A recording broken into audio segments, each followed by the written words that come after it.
Betejë mbi Allashez dhe djegja e Runisës ishte vazhdimësi e betejës që ishte zhvilluar në Preshev, Miratos, Lojan dhe Vakcinc, sepse arradhat partizane edhe për skaj atyre humbjeve të mëdha, sërish ishin organizuar me ndihmën e disa njësive tjera çetnike nga Serbia qendrore dhe njësi bullgare që u ishin bashkangjitur në betejat përfundimtare kundër Arnautëve, siç thonin ata.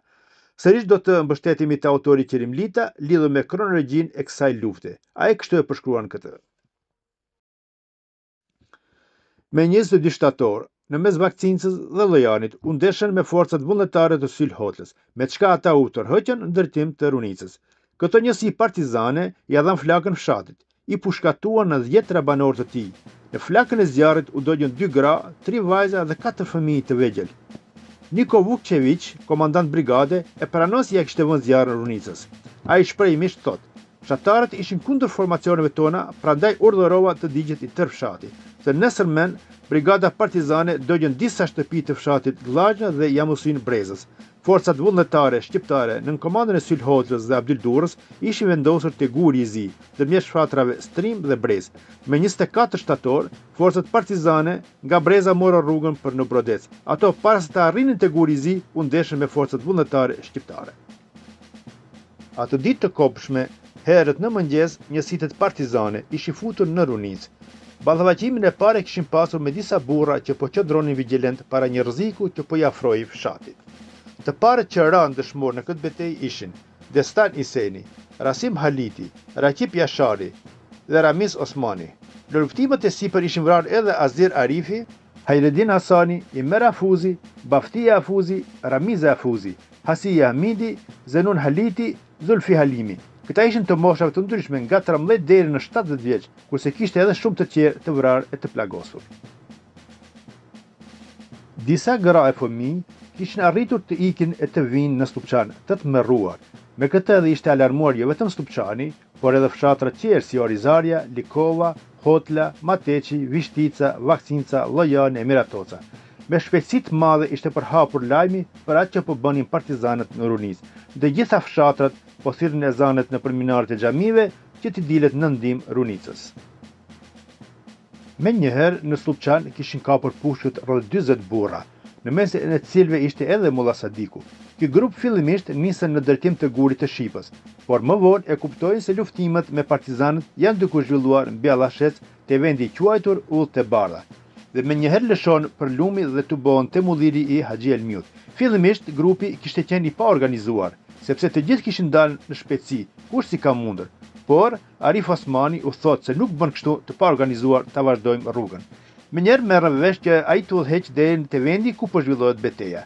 Tregohet se edhe populata civile e Slupçanit gjatë kohës së luftimeve atë ditë ishin larguar nga fshati dhe se plumbat prej nga Tërllaza arrinin në fshat. Që le të kuptohet se vërtet është zhvilluar një luftë e madhe ndërmjet arradhave partizane dhe luftëtarëve shqiptar.